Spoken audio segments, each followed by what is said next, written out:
Hi everyone, you've got Nisha here and welcome back to another segment of This Week in Congress. I'll be reporting to you from Alberta, Canada here, and we've got a lot to cover, so let's get started.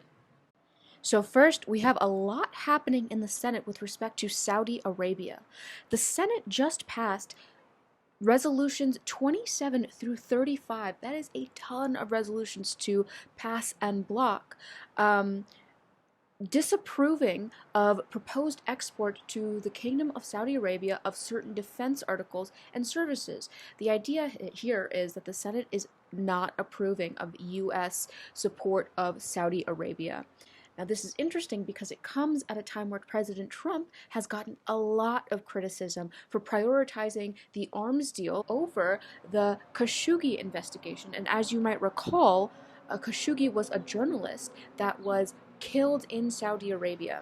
President Trump has been accused of sort of shrugging off his own government's reports that concluded that Saudi Arabian leadership were the ones who directed the killing of this American journalist last year.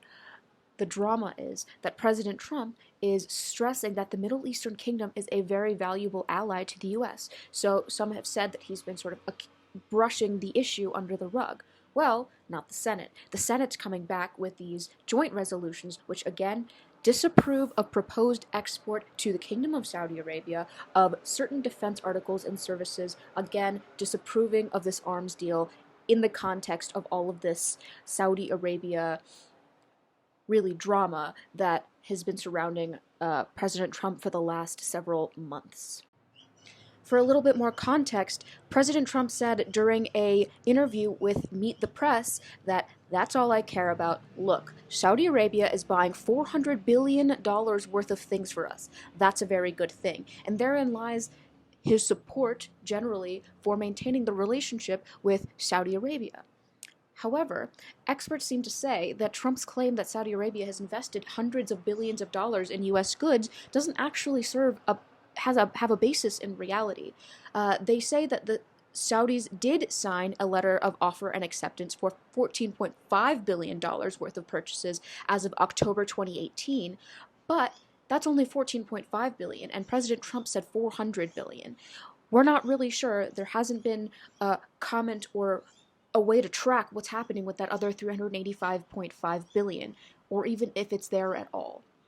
President Trump goes on to defend his decision to continue to do business and support this arms deal with Saudi Arabia by saying, and again, this is in the same Meet the Press interview, he says, if the Saudis don't do business with us, you know what they do? They'll do business with the Russians or with the Chinese. Take their money.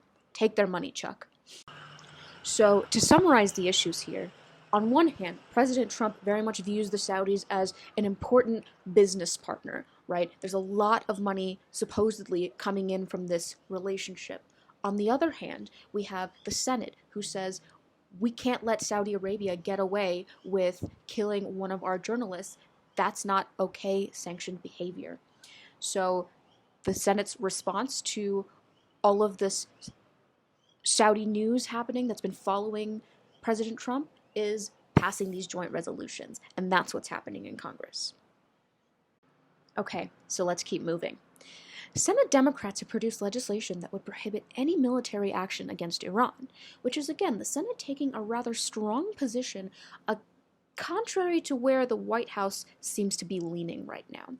For some context, the White House has been putting out some content and rhetoric that is very similar to the content and rhetoric that allowed for the passage of the authority to use military force, which is called the AUMF, and have that be enforced against Iraq.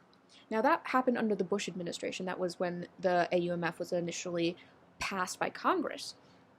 And that was passed under the Bush administration when Iraq teamed up with al-Qaeda, and they enforced it against Iraq because they believed that the force behind the 9/11 attacks was in fact al-Qaeda. So, for the AUMF to apply to Iran in this context, there would need to be some kind of connection to al-Qaeda in order to really have grounds to enforce it. Well, Mike Pompeo has gone before Congress and tried to convince them that there is such a connection between Iran and al-Qaeda. The senators have been briefed, and senators on both sides are showing hesitations. And again, the reaction that we're seeing here are is this proposed legislation that, again, would prohibit any military action against Iran, that is undermining any sort of path that's being carved here to use the AUMF against Iran. Some of these concerns come from A, the evidence is just a little bit too weak to show that connection right now. The problem is if we are too casual about using military force in Iran, using this AUMF against them, that it could destabilize the Middle East. And the effects of that would not just be on the Middle East in isolation, but that would affect trade, which would affect the US and our foreign national security. And also, oil prices are rising very quickly right now, given, well, we've talked about this before, but oil prices are rising. And that's affecting all economies. In fact, the US's economy in particular. So we cannot be casual about using the AUMF in Iran right now, given some of the extreme consequences it could have.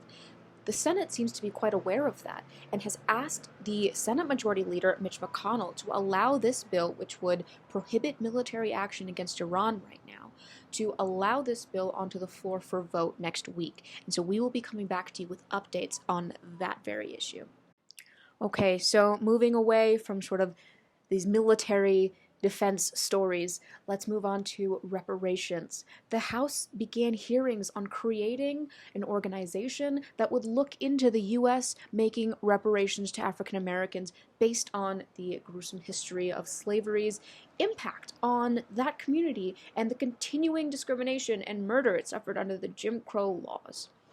So the goal of this hearing and the testimonies to be presented at this hearing is to figure out how to not just throw money at the problem, but create and provide programs that would benefit current African Americans who, again, due to the early U.S. actions, were limited in their efforts to improve their economic and social status. So again, this isn't about writing a check to every living African American, but creating programs that can be used to improve economic and social statuses.